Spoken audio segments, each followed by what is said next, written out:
Nadine, au secours. Je viens de me maquiller. Il fait 30 degrés passés et à peine 10 minutes plus tard, je suis d'ici, ici et d'ici. Ça dégueule partout. Je ressemble à une vieille flaque. Dégueulasse. Comment faire? Va falloir revoir sa copie. Ton maquillage ne tiendra jamais, si tu le penses, de la même manière par 10 degrés que par 35. Alors pour éviter de terminer en catastrophe dégoulinante, regarde cette vidéo jusqu'à la fin, enregistre-la et surtout pense à t'abonner. Première chose, après avoir effectué ta skincare, prends un petit mouchoir et viens tapoter l'excédent. Cela t'évitera de briller avant même d'avoir commencé. La base de teint, dans ce cas, elle sera ta meilleure alliée. Pour venir matifier ton primer, prends un petit pinceau, fluffy et un peu de poudre. Prends la Givenchy, le Prisme-Libre, un tout petit peu. Tu viens appliquer un voile de poudre pour ton fond de teint. Si tu le prends comme d'habitude, en l'appliquant sur ton blender, puis tu viens tapoter en quantité sur ta peau, c'est la catastrophe assurée. Je te recommande de l'appliquer sur le dos de ta main, réchauffer la matière à l'aide de ton doigt, puis l'appliquer en couche extrêmement fine. Seulement là,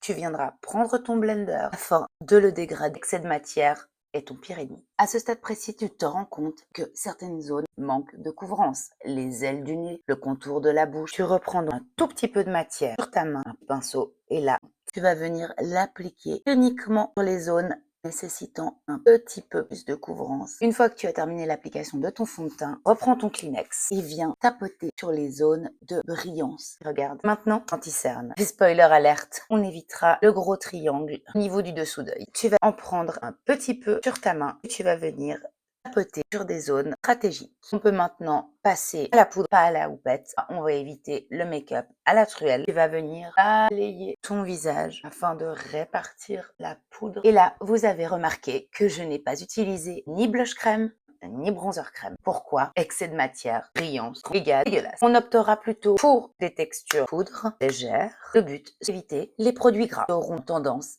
à bouger. Et là, étape du fixateur. Pour moi, l'infaillible de L'Oréal est clairement le meilleur du marché. Mais son fini est légèrement brillant. On préférera un fixateur Affinimax, typiquement le Sephora Collection. Petite astuce, un peu de fixateur sur ta houppette et viens fixer les zones stratégiques. Après avoir appliqué ton fixateur sur l'ensemble et le reste de ton visage, il ne te reste plus que le test du Kleenex et tu verras, plus rien ne bougera. C'est donc maintenant paré pour les grosses chaleurs. N'oublie pas de t'abonner et moi je te dis à très vite pour un prochain conseil de pro. Ciao!